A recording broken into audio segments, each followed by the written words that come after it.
कधीच नाही चुकणार तुमचे फेवरेट टीव्ही शोज झी5 सोबत, तेही एकदम फ्री.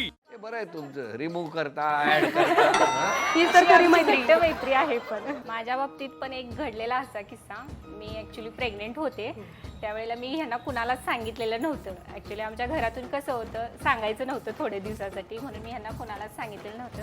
आणि एकदा आम्ही मॉलमध्ये गेलेलो तेव्हा वंदना वगैरे मला भेटल्या तिथं आणि त्या मला विचारायला लागल्या असं असं आहेस का प्रेग्नेंट वगैरे. मी म्हटलं त्यावेळेला काही बोललेच नाही, मी तिथून बाहेर पडले. आणि मग आमचं असं त्या चिडल्या व माझ्यावर हिने सांगितलेलं नाही आम्हाला. कोण चिडल्या? आम्ही सगळ्या तिला रिमूव्ह केलं आम्ही. का का का का मैत्रीत आपल्याला काही पडदे ठेवायचेच नव्हते. लपवायचं नसते ना, सांगायला पाहिजे होतं. मग मी 7-8 महिने तरी यांच्या कॉन्टॅक्ट मध्ये नव्हते. हो नव्हतेच. मग माझी डिलेव्हरी झाली. मग डिलेव्हरी झाल्यानंतर मग असाच एक किस्सा आला की बाळ माझं खूप आजारी होतं एक दिवस आणि मग मिस्टरांचा कॉन्टॅक्ट होत नव्हता, घरी पण कोणी नव्हतं आणि त्याला हॉस्पिटलमध्ये न्यायचं होतं. मग मी वंदनाला फोन केला की असं असं झालेलं आहे आणि तू येऊ शकशील का. मग ती एवढी निरपेक्षपणे आली आणि म्हणजे त्यावेळेला अक्षरशः म्हणजे खूप छान सगळ्या आल्या. परत सगळ्या आम्ही एकत्र आलो, सगळं आमचं रियुनियन झालं. मग परत आणि असं म्हणजे आमची एवढी मैत्री इतक्या वर्षानंतर तुम्हाला त्यांचीच आठवण आली. त्यांचीच आठवण आली. बरं, मिस्टर काहीतरी सल्ला देत असतील ना तुम्हाला, तुमच्या प्रत्येकीचा स्वभाव जो काही त्यांना माहिती आहे त्याच्याप्रमाणे तुम्हाला काय सल्ला देतात? माझा थोडा रागीट स्वभाव आहे, त्याच्यामुळे खूप घरी खूप चिडचिड होते ना तुमची. हो मग ती कमी करायला पाहिजे ना. असं सांगतात ते. हो सांगतात, कारण त्यांचा स्वभाव खूप शांत आहे ना, म्हणून ते सांगतात जरा शांततेत घे. शांततेत. तुमचे आमच्यात मिस्टर म्हणतात मम्मा काय सांगतात ते ऐकायचं, पुढे नाही बोलायचं. अच्छा, म्हणजे त्यांनाही दहशत आहे तुमची थोडीफार थोडीफार. थोडे कार्यक्रम कमी करत जा असं म्हणतात मिस्टर. माझ्या पण कसं मनासारख्या गोष्टी नाही झाल्या ना चिडचिड होते, त्यामुळे ते सारखं म्हणत असतात की जरा चिडचिडपणा कमी कर तुझ्यामध्ये. माझा पण स्वभाव थोडासा तापट आहे, थोडीशी लगेच चिडते जरा काय झालं की, त्यामुळे ते म्हणतात थोडंसं चिडचिडपणा कमी कर. माझं सुद्धा तसंच आहे, मी समोरच्यावर लगेच रिॲक्ट होते. होय, त्यामुळे त्या म्हणते तुझं राग थोडासा कमी कर. तुमचे मिस्टर काय करतात? त्यांची स्वतःचा बिझनेस आहे आमचा स्वीट मार्टचा. Sweet mart. हो. तुमचे मिस्टर स्वतःचं युनिट आहे पम्प स्टूल वॉल्सचं. रेडिओ सिटी FM ला हो, नोकरी करता. हो, अरे वा. सेल्स लेथ मशीन वर्कशॉप आहे तुमचं. हो. आमचे पत्रकारच आहेत आणि स्वतःची प्रिंटिंग प्रेस वगैरे सगळं. अरे वा. पाटील गॅस एंटरप्राइजेस तिथे आहेत नोकरीला. नोकरीला आहे हो. म्हणून ते सतत गॅसवर तुम्ही ठेवता त्या म्हणजे टेन्शन मध्ये सतत टेन्शन मध्ये. आज घरी गेल्यानंतर काय होईल त्याचं टेन्शन असतं. मी नाही त्रास देत. नाही, आम्ही कुठे म्हटलं देता म्हणून. पण तुमच्या संपूर्ण मैत्रीमध्ये आज तुम्ही अबोला धरला, कधी रागावला, कधी रुसला, पण तरी तुमच्या मैत्रीत कधी असा दुरावा नाही झालं. ह्याच्यापेक्षा तर मोठा किस्सा सांगायचा म्हटला तर जसं जास्त आगोपणा लहान मुलं करतात तसं आम्ही पण करतो. म्हणजे आता आम्ही कॅमेऱ्यासमोर सांगायला लागलोय, ही माहिती नव्हतं गोष्ट, पण आता आम्ही शेअर करायला लागलोय का तर आम्ही हे सगळं नियोजन करून ठेवलं की बाबा नाही आता सगळं बोलायचंच आहे आपल्याला. अरे वा. हो. तर आम्ही एक वेळ देवाच्या नावाखाली सुद्धा आम्ही गोवा सुद्धा फिरलेलो आहे. सगळ्या जणी. घरी माहित नाही. आजपर्यंत माहित नाही नव्हतं. आता माहित होणार, आता घरी गेले की माहित होणार. मजा केली असेल.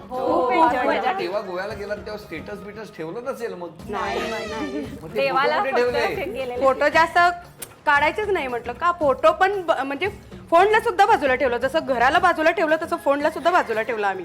एन्जॉय की एन्जॉय. म्हणजे तुम्ही तुमचा आनंद लुटून हो. तो प्रवास कायम लक्षात आहे. हो. आणि 4 वर्षानंतर आता सगळीकडे घरात गॅस आता तिकडे कळणार. बघितलं 4 वर्षापूर्वी आम्हाला न सांगता मग तेव्हाचे फोटो कधी आम्ही काय म्हणणार, आम्ही काय तिथं बोललो गेलोच नव्हतो आम्ही असं सांगणार ना त्यामुळे. म्हणजे परत खोटं. मग तेच असतं ना, एक खोटं लपवण्यासाठी 10 खोटं बोलावेच लागतात. म्हणूनच पहिलंच खोटं बोलायचं नाही. ते टीव्ही समोर आज कार्यक्रम बघतायत माझे लहान मित्र, त्यांना विनंती आहे कुणीही खोटं बोलायचं नाही. कारण आज यांनी इतके दिवस लपवून ठेवलेली गोष्ट त्यांच्या मनात होती आणि ते आज सगळ्यांच्या समोर त्यांनी सांगितलं की त्यावेळेला आम्ही असं केलं, पण ते करणं चुकीचं आहे. खोटं बोलायचं नाही.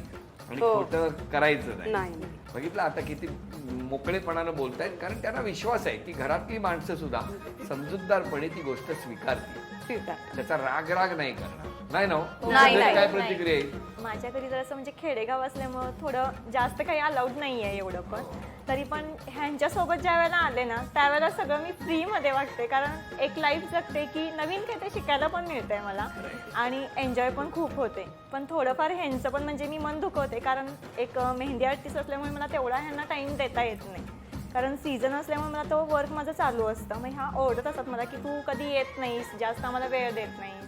बरं, आज क्षमा मागायची असेल तर तुम्ही कोणाची मागा? मैत्रिणींची पण मागेन पहिल्यांदा, कारण मला त्यांना खूप वेळ देता येत नाहीये, ह्यासाठी मी त्यांची माफी मागेन. तुम्ही?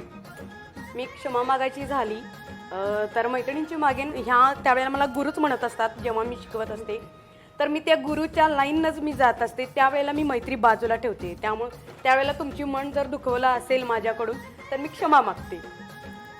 मिस्टरांची माफी मागे, का हो? कारण ते नको जाऊ म्हणले तरी मी जात असते. हो का? कार्यक्रमाला, हो. मग कुठे कुठे नको जाऊ म्हणतात? काही बरं वाटत नसेल तर जाऊ नको, तरी पण मला जायचंच असतं. का तुम्हाला घरात का नसतं राहायचं?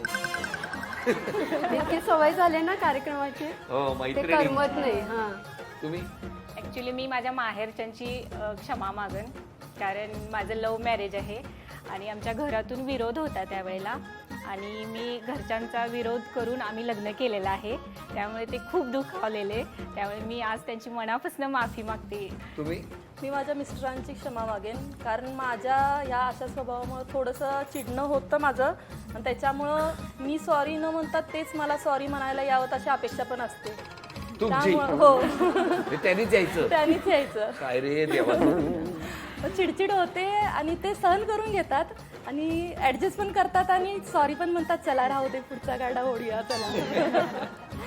मी माफी मागायची झाली तर माझ्या आईवडिलांची मागेन, कारण कोरोनाच्या दरम्यान त्या दरम्यान माझ्या सासूबाई वारल्या ना, त्यामुळे मला सगळी जबाबदारी माझ्यावर पडली. त्यामुळे मला माहेरच्यांना वेळ देता आली नाही. माझे वडील जरा आजारी असतात, त्यामुळे मला त्यांना वेळ देता आली नाही. त्यामुळे मी त्यांची माफी मागते. उखाणा.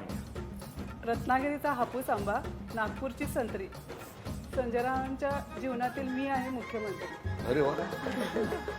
ताईचा मित्र म्हणून ओळखत होते ज्याला, हाय हॅलो करत होते त्याला, वर आली फ्रेंडशिपची रिक्वेस्ट, सहज म्हणून केली ती मी एक्सेप्ट. चॅटिंगचा वेळ आमचा वाढतच गेला, ह्याचा पत्ता ताई दाजी यांना लागला. पुढचं सगळं तुम्ही जाणता म्हणून मला सागरची राणी म्हणतात. अरे वा. सोन्याच्या ताटात खडी साखरेची वाटी, अमित रावांचे नाव घेते 7 जन्मासाठी. भगव्या झेंड्यावर शिवरायांचे नाव, शिवरायांचा गड पन्हाळा, पन्हाळ्यावरून दिसतो रंकाळा, रंकाळ्यात उमलले कमळाचे फूल, कमळाचे फूल वाहते अंबाबाईच्या चरणी. जितेंद्र रावांचं नाव घेते खास होम मिनिस्टरच्या कार्यक्रमाच्या वेळी. अरे वा. कपाळी लावते चंद्रकोर, अहो श्रीराम नाचू दे की आता साडीच्या पदरावरती मोर. कोल्हापुरात आहे महालक्ष्मीचा वास, कोल्हापुरात आहे महालक्ष्मीचा वास, राजेंद्ररावांचे नाव घेते, भरवते मी श्रीखंडाचा घास. अरे वा, मजा आहे त्यांची. झी5 ॲप डाउनलोड करा आणि पहा सर्व एपिसोड्स एकदम फ्री.